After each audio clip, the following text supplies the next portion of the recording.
कि एक मृग की माँ अपने शावक को गर्भ में लेके जल पीने के लिए आई।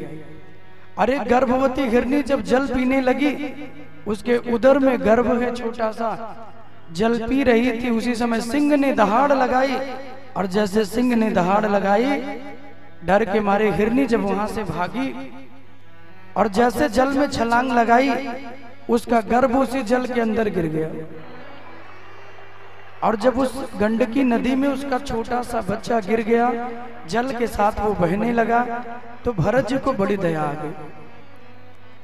भरत जी विचार करने लगे कि एक छोटा सा शावक है, छोटा सा बच्चा है, इस नदी में बहता हुआ जा रहा है, तुरंत जल के अंदर कूदे और उस बच्चे को निकाल के ले आए। और जब उसे निकाल के लाते हैं, अपनी कुटिया में लाके सुरक्षित रख लिया।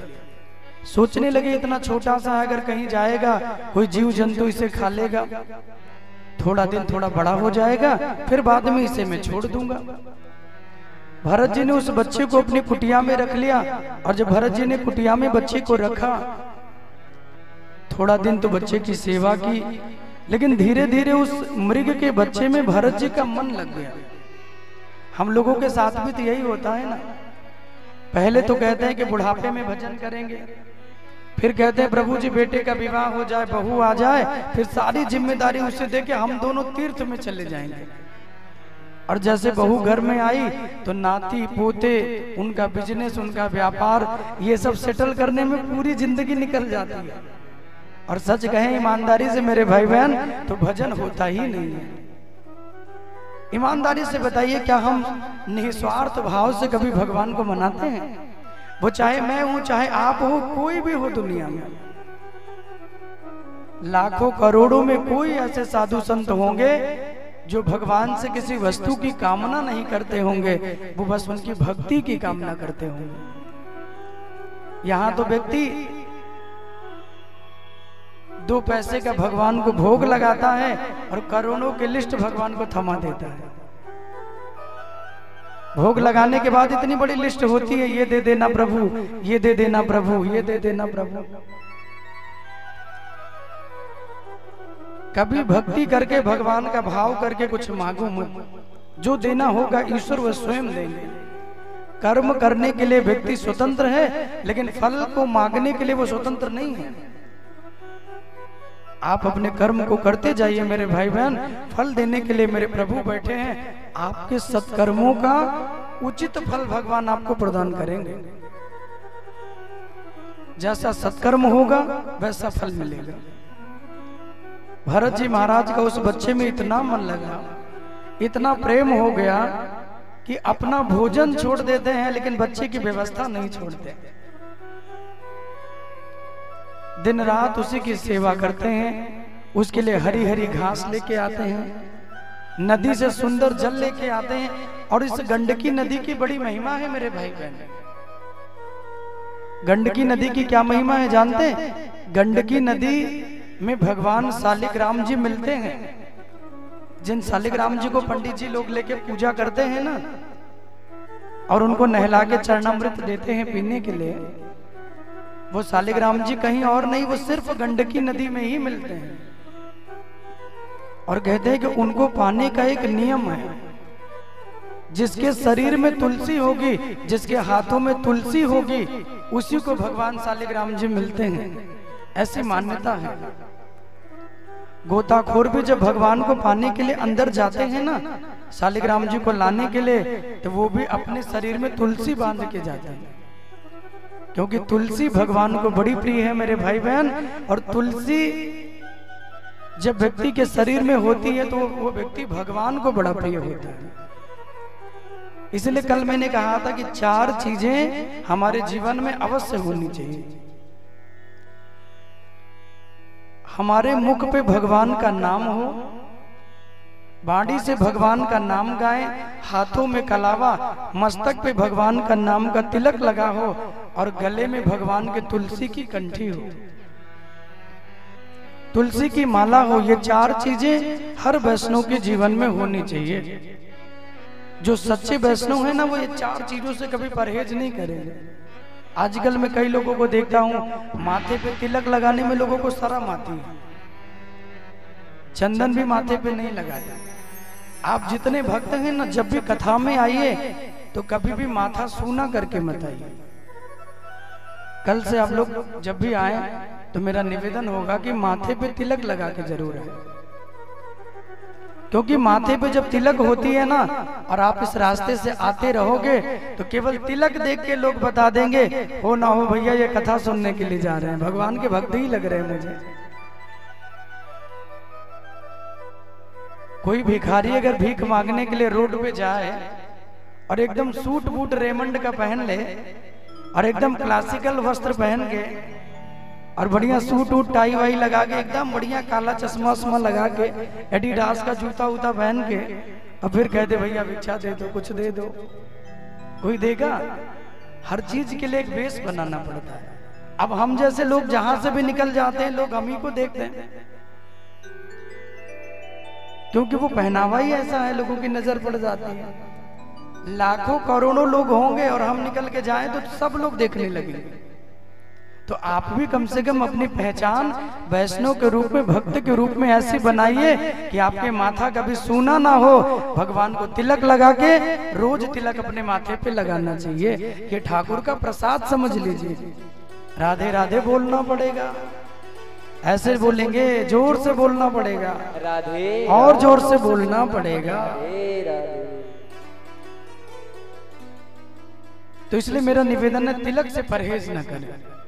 हम हिंदू लोग अपना सब कुछ छोड़ते हुए जा रहे हैं, बाकी लोग अपना सब कुछ अपनाते हुए जा रहे हैं, हमने छोड़ दिया। हमने संस्कृति छोड़ दी, हमने सभ्यता छोड़ दी, हमने अपने माता पिता का सम्मान छोड़ दिया, हमने अपने गुरुजनों का सम्मान करना भूल गए। हमारी संस्कृति, हमारी पहचान, हमारे वस्त्र, हम कितने मॉडर्न होते जा रहे हैं बताइए। और इस मॉडर्न होते होते हमको मिला क्या?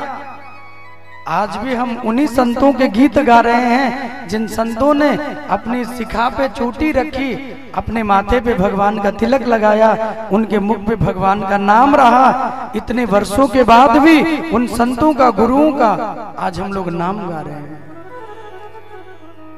तो आप भी अपनी पहचान ऐसे संत के, ऐसे गुरु, ऐसे वैष्णव के रूप में बनाइए कि जिस गली से गुजर जाइए वहां लोग आपको देखकर ये समझ जाएं, हो ना हो ये भगवान के प्रेमी हैं, ये भगवान के भक्त हैं। भरत जी महाराज का उस बच्चे में इतना प्रेम हो गया कि विचार करिए, अपने पूरे परिवार को छोड़ के भगवान को पाने के लिए आए थे, लेकिन आज एक बच्चे के लिए सारा भजन, सारी माला, सब कुछ छूट गया। और बहुत बहुत अभिनंदन हमारे सिंह परिवार का, एक बार जोरदार इनके लिए तालियां बजाएं। बहुत बहुत आपका अभिनंदन। बाबू दिनेश सिंह जी के परिवार से हैं, बहुत बहुत आभार।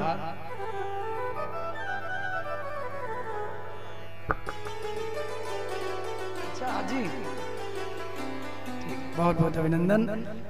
बहुत सुंदर बात है, आपके यहाँ बड़ी सुंदर कथा 3 वर्ष की पूर्व हुई थी और बड़ा दिव्य आनंद आया था। आपका मकान भी यहीं बगल में ही है। तो और ये कह रहे हैं कि आज ही मुंबई से आए और आए तो सीधे कथा सुनने के लिए यहाँ पहुंच गए। सोचिए कितना प्रेम है। बहुत बहुत अभिनंदन आपका। तो आप सभी भक्तों का बहुत बहुत आभार। भरत जी महाराज ने अपना सर्वस्व छोड़ दिया, किसके लिए? बोले भगवान के लिए। लेकिन एक बच्चे के प्रेम में इतना मन लग गया कि भरत जी महाराज के भजन, पूजन, माला, जप सब कुछ छूट गया। भरत जी महाराज दुखी होते हैं, भरत जी चिंता में पड़ते हैं, भरत जी सोचते हैं कि एक बच्चे के प्रेम में मेरा सर्वस्व छूट रहा है। जिन प्रभु को पाने के लिए मैं आया था, अपने माता पिता गुरुजनों को छोड़ दिया और यहाँ देखिए मैं क्या कर रहा हूँ। लेकिन बच्चे के प्रेम में इतने विह्वल हैं कि उसे छोड़ नहीं पाते। धीरे धीरे वो बच्चा बड़ा हो गया तो एक दिन की बात, मृगों का झुंड उस जंगल में आया, हिरण का बच्चा उस झुंड में चला गया। और जब उस झुंड में गया, भरत जी शाम को लौट के आए तो क्या देखते हैं बोले कुटिया में वो हिरण के बच्चे को नहीं देखा तो भरत जी चिंता में पड़ गए। भूख प्यास की चिंता नहीं है, भगवान के नाम माला की चिंता नहीं है, लेकिन भरत को उस बच्चे की बड़ी चिंता है।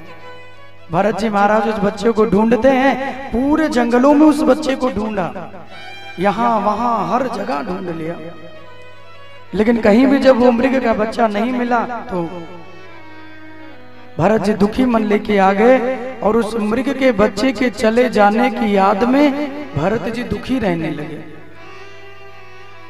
दिन रात भरत जी रोते हैं और रो रो के अपने जीवन को संपूर्ण किया, और जीवन के मृत्यु के समय में भी भरत जी को उसी बच्चे की याद बनी रही। मृग की याद में भरत जी ने अपने प्राण को छोड़ दिया, इसलिए अगला जो जन्म मिला वो हिरण का मिल गया।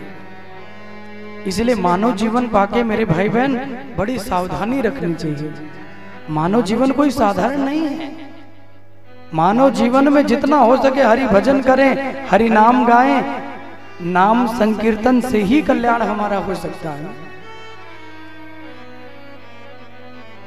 भरत जी को दूसरा जन्म मिला तो मृग बन के आ गए, और जब मृग बन के आते हैं तो जंगल जंगल भटकते हैं, लेकिन इन्होंने जो पुण्य किया था उस पुण्य के कारण अपने पुनर्जन्म की इनको याद बनी रही। पिछले जन्म में मैं क्या था और मृग की योनि मुझे कैसे मिली, ये भरत जी भूले नहीं। भरत जी को याद बनी हुई है, किसी तरीके मृग का जीवन व्यतीत किया, और जो तीसरा जन्म इनको मिला तो अंगिरस गोत्र में ब्राह्मण कुल में इनको दोबारा जन्म मिला, और जहां फिर से इनका नाम भरत ही रखा गया। और ये भरत ही हैं जिनके नाम से हमारे देश का नाम भारत वर्ष रखा गया है। बोले भरत जी महाराज।